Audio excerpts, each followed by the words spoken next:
Hello everyone, how are we today? Good, wonderful. Hey, thank you for coming for the presentation by MDC for heading off-road and off-grid. How to stay powered and efficient off-grid, presented by myself, Wayne Chevis. Look, what is off-grid caravanning? Travelling and camping in your caravan, camper, RV, motorhome without relying on the need for external power, external water or sewage services for your black water, being self-sufficient and using alternative sources such as solar panels, batteries, generators to power appliances and your devices in your van. So basically just ensuring that you have power independence in your van using your solar panels, batteries and generators. Water management features, so carrying and conserving fresh water, obviously filling up your water tanks in your caravan or motorhome, carrying extra jerry cans if your weight limits allow for it, as the previous presentation would have run you through. Everything adds up in the long run. And then properly managing your wastewater, so ensuring that you use your dump points. If you've got grey water tanks, ensuring that you dump those in the right spot as well. Black water tanks in the big dump points in most towns these days. And ensuring that you take it all away with you when you go. All the way through to waste management. Sorry, just spoke about that one. Food and cooking, using your stoves, campfires, and electric cooking options. There is a wealth of knowledge out there on induction cooktops these days for caravans. I know the MDC products, the AC Plus models, we supply them with everything. Little induction cooktops so you can use them instead of using your stoves internally or externally. Common challenges when off-grid. Everyone loves a good planning session. I know my wife especially, if we mention going camping, she gets the notepad out and just starts writing stuff down. She likes a good list, likes to plan everything out. You should always have a plan B when travelling remote. So if you think that you are going to run into problems, dirty solar panels, rain, inclement weather, camping in a nice shady spot, a lot of people don't realise if you camp under trees, your solar panels aren't as efficient. So consider carrying a generator. Yep, cool. Considering carrying a generator when the conditions aren't as favourable for your solar charging. Specifically for your energy and gas requirements, replenishing your power sources as efficiently as you can, ensuring that you are moderating your power use. So don't leave your big inverters on when you're using them, when you don't need them. Turning your lights off during the day, making sure you've turned off your diesel heater, your hot water system, and that aforementioned little induction cooktop. Ghost loads on your power supply. So my good friend Lee here from Projector ran me through some stuff that I didn't even know to think about. One of the biggest power draws that people have on their systems that nobody ever thinks about is your boosters for your TV antennas. If you've got a little signal booster, whether it be a 12 volt or a 240 volt system, all of our caravans have got a 12 volt booster, but that still continually draws power as well. Ensuring that you switch off your hot water system when you're not using your hot water system, and turning off your stove and disconnecting your gas lines. Food and water in particular as well. Refrigeration is a big thing when you're camping, and ensuring that you're using the storage capacity efficiently. Making sure that you've got long-term food storage. So before you go away, make sure you prep. I always like to freeze some meals, cryovac them down, freeze some meals, spaghetti bolognese sauce.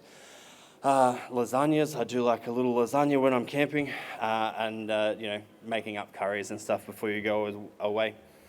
And ensuring that when you're going through these small towns, if they have the capacity for you to fill up your water tanks, fill them up. There is no problem in adding another 40 litres to your water tank. There's nothing worse than running out of water when you are camping in the middle of nowhere. And of course, moderating consumption. I would like to say my wife is the prima donna of this marriage, but I spend more time on my beard than she does on her hair. So, need to ensure that I'm not having a nice long beard shower. There we go. So understanding your power requirements when off-grid.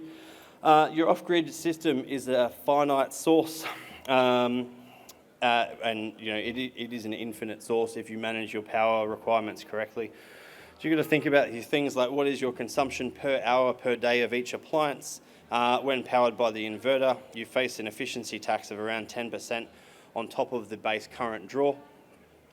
ensuring that your ghost drawers, as I spoke about, the signal booster for your TV antenna, such little things as ensuring you've got that all of your appliances are working efficiently, and making sure that your air conditioner is more efficient when you run it when the ambient temperature is already cold.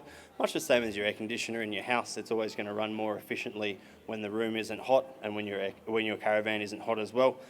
And as I spoke about before, you're going to use a lot less power when you pre-freeze or pre-cool your food and drinks. I always like to chuck some water in the fridge at home before I put it into the fridge in my car or caravan. Just in that little graphic on the side there, running you through what certain appliances use, ranging from your aircon all the way to your fridges inside, as well as your portable fridges in your fridge sluds. For all of the MDC vans that have got microwaves, the microwaves are actually quite a big drawer on power, whether they are in use or just sitting there in a ready state, ready to go. And all the way down to little things like your lights, 3 to 5 amp hours on your lights is quite a big draw over the course of a day. Off-grid power sources, the biggest thing that we like to do on our caravans is ensuring that our solar panels, your fixed solar panels on the roof, they're your set and forget option. They're hardwired and they are always working no matter what the conditions are.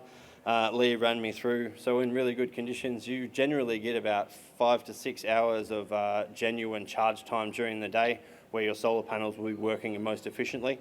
You always have to ensure that in your systems, in your caravans, that you have the correct chargers to use those solar panels most efficiently.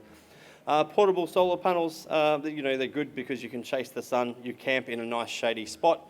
You can put your solar panel out in the sun so that you don't have to move your caravan, so you're constantly charging. The downfalls of that, obviously, you need to store it during transit. They are fragile. You've got set up and pack down time, unlike your solar panels on your roof, and you always run the risk of theft. So, solar panels are one of those commodities that people always think they need more of. I am guilty of this. I've never stolen one, but I think I've got about 7 solar panels at home that I never use. Your battery systems. We use lithium batteries, so Life Pro Plus battery systems. They are very lightweight in comparison to the old AGM style of batteries that we still see in our industry. Increased depths of charge, so you get about 90% use out of lithium batteries as opposed to, what was it, Lee, on the AGMs? Not to go below 40% on your AGM batteries. That's when they tend not to jump back and be as efficient. And ensuring that you have the correct BMS, so battery management system, to efficiently charge and protect your battery systems, and requiring any of your systems require updates over time. Batteries aren't designed to last forever, so you do need to maintain and protect them and change them over every so often. And then alternator power, so charging from your vehicle. All of the MDC systems are designed to be charged by a 50 amp Anderson directly off the back of your vehicle. Gives you that capacity to charge whilst driving. You're driving your car anyway, you're using fuel, you're using your air conditioner, and you're driving to a destination. You may as well charge your caravan while you're on the way there. And in the situations where you do need a generator, whenever I go camping, I carry a generator as a worst case scenario. It also gives you that ability to run your air conditioner in your caravans that aren't designed to run the air conditioners off of the battery system. They are also good at jump starting your power systems in your caravans. The downfall of them, obviously, you've got diesel and petrol generators, but you need to carry fuel, and they are bulky and heavy, and you need to find somewhere to store them in your caravan. Solar power considerations. So choosing a van with a suitable solar capacity, that's one of our little AC Plus OzRV models. That particular model has 745 watt of solar on the roof, so it has lots of power. Well-designed caravans should have the solar array capable of delivering charge as per the battery capacity. So if you are going to charge a 12-volt battery system to 600 amps in 8 hours of full sunshine, you are going to put in about 900 watts of capacity through that system. 1200 watt of the solar array is needed to reliably deliver 600 amps of charge over 8 hours. In one of these slides, you will see the top of our XT19. It has 1225 watt of solar sitting on the roof. This particular battery system setup. In order to choose the right battery bank for your needs, you need to understand your battery demands. obviously the battery management systems and how they work. So BMSs are your electronic control system integrated with your lithium-ion battery packs. It monitors, manages and protects the battery cells to ensure safe and efficient operation. The little BMS systems that we use in our caravans, designed and built for us by Projector, they are great because there is a Bluetooth app you can go through, you can monitor your usage, you can monitor your output, as well as updating and controlling how much you want to put in and out of your system itself.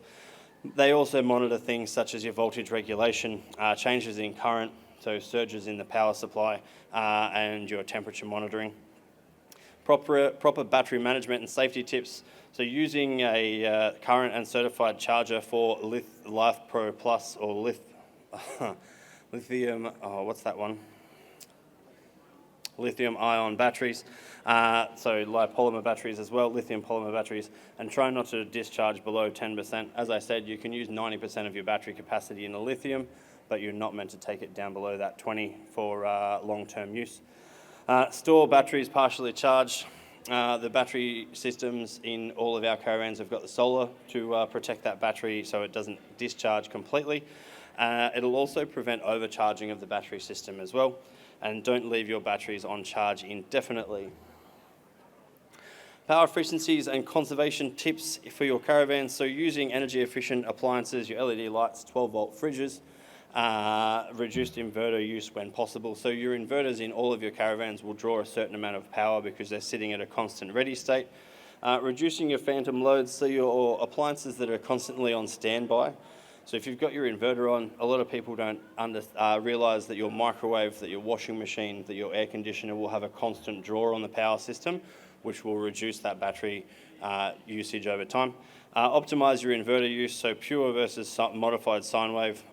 We only use pure sine wave inverters because they are ready to go straight away. There is no surge in the system, and turn them off when they're not in use. And using your inverters during peak times. If you duck over to the MDC stand at site 618, you'll see we've got a few of our AC Plus models running directly off of the inverters at the moment. Nice sunny day outside. That battery system will maintain, so the solar system will maintain the battery and charge it during the day so we can run those air conditioners all day, so get out of the heat. Troubleshooting when it comes to common power issues. So your batteries are draining too fast. This is what I said about maintaining and ensuring that your batteries are looked after. So you need to check your battery connections, checking the age of your battery. A lithium ion battery will get about 8,000 cycles? Depend. Yeah. So 2,000 to 4,000 cycles at that 80 to 100%, and monitoring your power usage. Poor solar performance. Something that a lot of people don't realise is you need to wash your solar panels, ensuring that they are clean and free of dust, dirt, leaf debris, bird poo. Because as I was having a discussion with our guys over at Projector, we had a unit that was having power supply issues, and it was just 3 gum leaves on a solar panel. That's as little as it takes to cause a solar panel to not work as efficiently. Inverter or charge controller errors. So ensuring that you understand your troubleshooting codes and your error codes on your systems. We supply the manuals for all of the Projector power systems that we use. The apps on your phone that you download when you pick up as well will tell you what is wrong with that system. Tips for improving battery lifespan. That's one of those slides. Using the correct charger, avoiding letting your batteries go flat entirely, checking your connections regularly. If you're doing off-road, off-roading, off-grid traveling, ensuring that you just check your connections on your battery, your DC chargers, on your 240 supply chargers, as well as your fuse connections as well. Don't ever overcharge your batteries, and monitor your state of charge to avoid those phantom loads. There's light bars on our AC Plus models. They're a security light for nighttime. They draw about 7.5 amp hours. A lot of people don't realise that. I found out the hard way by leaving one on in a showroom and came into a dead caravan the next day. Real world scenarios. So your quick little weekend trips away. MDC, we like to encourage all of our staff to take caravans away, test them in real world conditions. The The weekend trip photo on the left there was actually a 6-week trip out into the Simpson Desert with our staff to test our vans in real world conditions. So weekend trips, main demands on your little trips away, you're going to be looking at your fridges, lights, air conditioners. So you're going to look at that 200 to 400 amp hour system, which would be adequate in inclement weather. Full-time off-grid living, which is the dream for everybody. I hope everyone here has that hope to get into a caravan and travel full-time. It is something that I want to do one day. I'm sure my wife would like to do it as well. Full-time off-grid will have a more consistent demand. Obviously, you're going to be running multiple fridges in your caravans, fridges in your car. Your hot water systems, you're going to be using them more frequently than just a weekend trip. Washing machines in your caravans, so they will pull your water as well as your power, and running your air conditioner.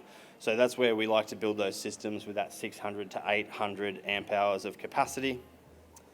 And we like to learn from our experienced off-grid travellers. So this picture behind me, this is a group of our, we call them the Birdsville ladies, but they've been in their MDCs in and out. I think three of those ladies and their partners are onto their 4th MDC caravans now.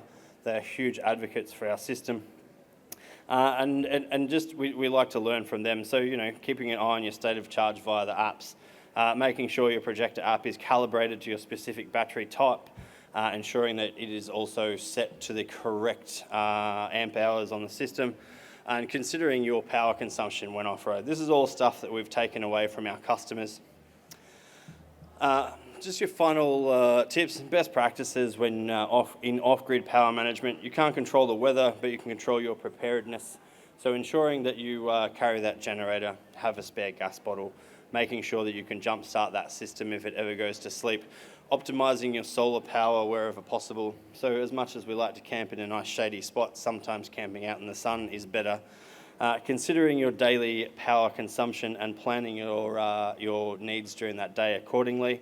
Charging before you head off, so ensuring that your van is fully charged before you head off on the road. If you're going to chuck a fridge into your fridge slide, turn on your fridge inside your caravan and put hot condiments, drinks, not fully chilled down food into that. You're going to draw a hell of a lot more power on a power system than you would if you had pre-chilled everything. And considering a generator or DC charging as backup. So, I have on more than one occasion used the power system in the back of my car to jumpstart a caravan when somebody has needed help. The MDC YouTube is a wealth of knowledge. We've got something like 450 videos on there. We have spent a lot of money creating masterclasses for our customers, and the Projector website is a wealth of knowledge as well. And the Projector guys are here in support with us today. So, we work very, very closely with them, ensuring that all of our systems function properly. If you want to come and check out our caravans, we are on site 618. Just up there, hang a left, look for the big MDC flags. Enjoy your day. Thank you.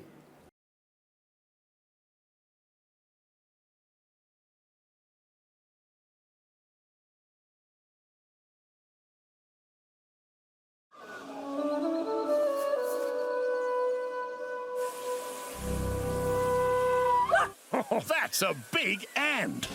For the Victorian Caravan and Camping Supershow, the biggest and best and the most exhibitors and the Adventure Zone and the Kids Zone and the RV Master Stage and lots more. And only $20. Melbourne Showgrounds, February 19 to 23. Tickets at caravanshow.com.au.